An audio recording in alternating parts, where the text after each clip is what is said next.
वंदे मातरम। दर्शक मित्रों, आप देख रहे हैं स्टार न्यूज नेटवर्क और मैं विजयकांत। कतारगाम स्थित वार्ड नंबर 7 के नगर सेवक नरेंद्र पांडव का मनपा आयुक्त से शिकायत। अधिकारियों की मिली भगत से नगर निगम के खजाने को करोड़ों का नुकसान हुआ। भूखंडों पर निजी मालिकों के दबाव के कारण मनपा के आरक्षित भूखंडों पर कब्जा नहीं होने की शिकायत। निजी मालिक मनपा के करोड़ों रुपए का उपयोग कर रहे हैं। आरोप लगाया गया कि अधिकारी लापरवाही बरत रहे हैं क्योंकि ऐसी जगहों पर अंधाधुंध रोड बनाए जाते हैं।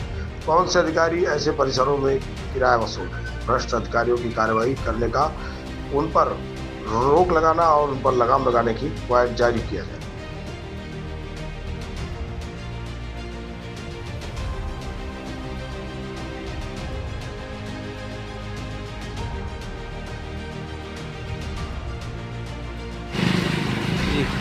जी नरेंद्रभाई, શું છે ફરિયાદ મનપા કમિશનરને આપે રિઝર્વેશન પ્લોટોને લઈને કરી? મારા કતારગામ ઝોન વિસ્તારમાં હમણાં અઠવાડિયા પહેલાં ખેડૂતો આવ્યા હતા કે નરેન્દ્રભાઈ અમે એસએમસીને કબજો આપવા તૈયાર છીએ, આપ કબજો લઈ લો અને બાકીના અમારા ખેડૂતને વધે તો ખેડૂતને આપી દો, જેથી અમે બી અમારે ત્યાં આગળ કામ કરી શકીએ। આજે ખરેખર મને એ વાતમાં હું સહમત છું, એટલે મેં અધિકારીશ્રીને વાત કરી છે। તો અમુક કબજા તો એવા છે કે સુરત મહાનગરપાલિકાની જગ્યાઓમાં આપ જોઈ શકો તો શેડ બની ગયા છે। કતારગામ ઝોનમાં વારંવાર રજૂઆત કરી છે। પ્રાઇવેટ મિલકતમાં કરતા એમાં મને કોઈ વાંધો નથી, પણ અધિકારીને શું દેખાતું નથી કે જ્યારે આ શેડ બનતા હોય ત્યારે જે કંઈ નુકસાન થઈ રહ્યું છે નાના માણસને પહેલેથી કહેવું પડશે ભાઈ રિઝર્વેશનવાળી જગ્યા છે, આપ શેડ નહીં બનાવો। એક સાઈડ અધિકારી જ બનાવવા દે છે ને એક સાઈડ એનો ગેરઉપયોગ કરી રહ્યા છે ને એ જ પાછા ડિમોલેશન કરવા જાય છે। એટલે કમિશનર સાહેબને મેં રજૂઆત કરી છે કે બેન, કતારગામ ઝોનમાં આજે હજારો વાર જગ્યા સુરત મહાનગરપાલિકાની ટીપીના પ્લોટ પડ્યા છે, રિઝર્વેશનના પ્લોટ પડ્યા છે અને ટીપી ફાઇનલ થઈ ગઈ છે। તો શું કામ આપણે કબજા નથી લીધા? ને આજની તારીખમાં રિઝર્વેશનવાળી કબજામાં બાંધકામ ચાલુ થઈ રહ્યા છે, શેડ બની રહ્યા છે।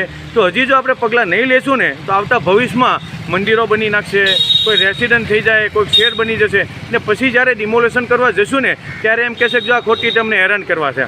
આ કબજા જો લેશું તો કબજા લેવાથી ફાયદો એ થશે કે મારી કતારગામ વોર્ડ નંબર 7માં મેં 3 કબજા લીધા।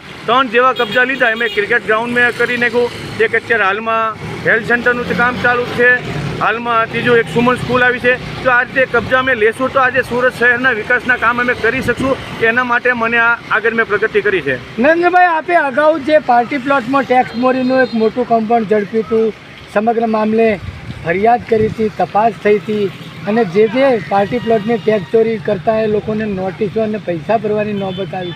ત્યારબાદ ગેરકાયદેસર બાંધકામનો મુદ્દો અને ટેમ્પરરી શેડ બનાવવાનો મુદ્દો અને હવે આ રિઝર્વેશન પ્લોટ ઉપરના દબાણ, શું મનપા કમિશનરને અગાઉ પણ ફરિયાદો કરી છે? કાર્યવાહી કેમ નથી કરી શકતી? આપની રજૂઆતમાં હું સહમત છું। મારી જનતા, મારી પ્રજા કોઈ રૂપિયો ચોરી કરવા માંગતા નથી, પણ જે કાંઈ ભ્રષ્ટાચાર કરી રહ્યા છે અધિકારી કરી રહ્યા છે। જ્યાં સુધી ભ્રષ્ટાચાર અધિકારી જેટલા વેરા બિલ આપે, લાખ રૂપિયા આપો તો લાખ રૂપિયા તૈયાર છે ભરવા, 5 લાખ આપો તો 5 લાખ મારી પ્રજા વેરો ભરવા તૈયાર છે। જે કાંઈ ચોરી કરી રહ્યા છે, ભ્રષ્ટાચાર કરી રહ્યા છે, અધિકારી કરી રહ્યા છે, નથી કોઈ પ્રજા કરી રહ્યા। શું આ બાંધકામ કરે છે કોઈ શું અધિકારીને દેખાતું નથી?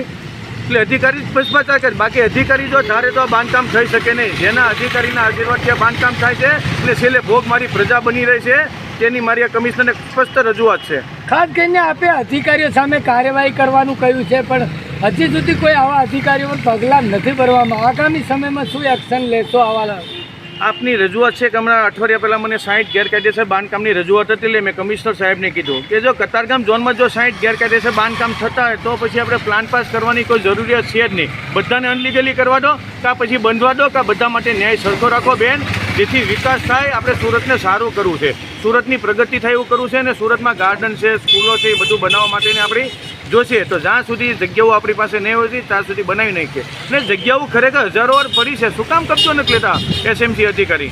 પ્રજાએ ચૂંટીને મોકલ્યા છે, અન્ય કોર્પોરેટરો શા માટે આવા મુદ્દા ઉઠાવતા નહીં? આપ જ ઉઠાવી રહ્યા છો, શું એ કોર્પોરેટરની ફરજ નથી? મેં તમને અગાઉ પણ કીધું, અત્યારે પણ કહું છું, મને કોઈ ગેરકાયદેસર બાંધકામમાં કોઈ રસ નથી।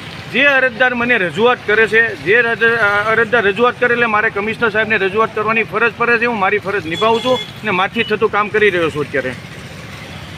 आगे की जानकारी के लिए बने रहे, देखते रहे स्टार न्यूज नेटवर्क। जय हिंद, जय भारत।